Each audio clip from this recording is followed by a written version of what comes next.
সেদিন তোমায় দেখেছিলাম ভোরবেলা, তুমি ভোরের বেলা হয়ে দাঁড়িয়েছিলে কৃষ্ণচূড়ার ওই ফুল ভরা গাছটার নিচে।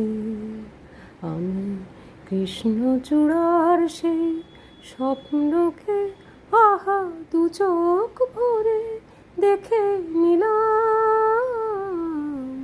সেদিন তোমায় দেখেছিলাম ভোরবেলা। হুম হুম হুম হুম হুম হুম